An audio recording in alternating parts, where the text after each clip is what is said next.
ಮಣ್ಣಿನಲ್ಲಿ ಮಣ್ಣಾದ ಶಾಮನೂರು ಶಿವಶಂಕರಪ್ಪ ಅವರ ಪಾರ್ಥಿವ ಶರೀರ.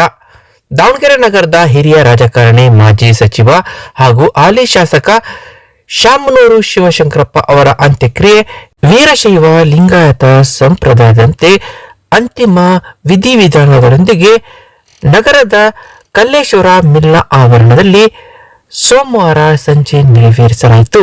ವಿವಿಧ ಮಠಾಧೀಶರ ಸಮ್ಮುಖದಲ್ಲಿ ಹಾಗೂ ಕುಟುಂಬದವರ ಹಾಜರಾತಿಯಲ್ಲಿ ಪಾರ್ಥಿವ ಶರೀರವನ್ನು ಮಣ್ಣಿನಲ್ಲಿ ಮಣ್ಣಾಗಿಸಲಾಯಿತು. ಇನ್ನು ಅಂತ್ಯಕ್ರಿಯೆ ಸಂದರ್ಭದಲ್ಲಿ ಪೊಲೀಸ್ ಸಿಬ್ಬಂದಿಗಳು ಗುಂಡು ಹಾರಿಸಿ ಗೌರವ ನಮನ ಸಲ್ಲಿಸಿದರು.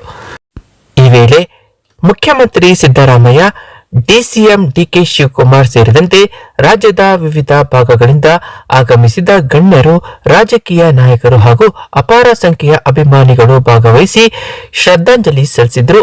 ಶಾಮನೂರು ಶಿವಶಂಕರಪ್ಪ ಅವರ ಅಗಲಿಕೆ ದಾವಣಗೆರೆ ಜಿಲ್ಲೆಗೆ ಮಾತ್ರವಲ್ಲದೆ ರಾಜ್ಯ ರಾಜಕೀಯ ವಲಯಕ್ಕೂ ತುಂಬಲಾರದ ನಷ್ಟವಾಗಿದ್ದು, ಅಂತ್ಯಕ್ರಿಯೆ ವೇಳೆ ಶೋಕಸಾಗರ ಆವರಿಸಿತ್ತು.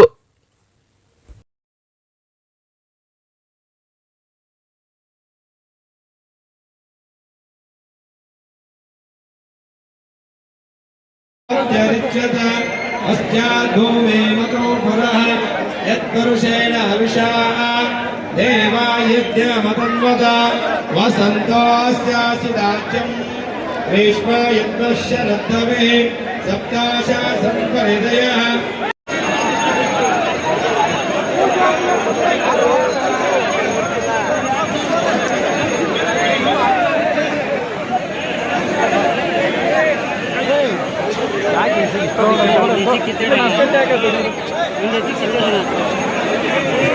ನೋಡು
Claudio Polilla.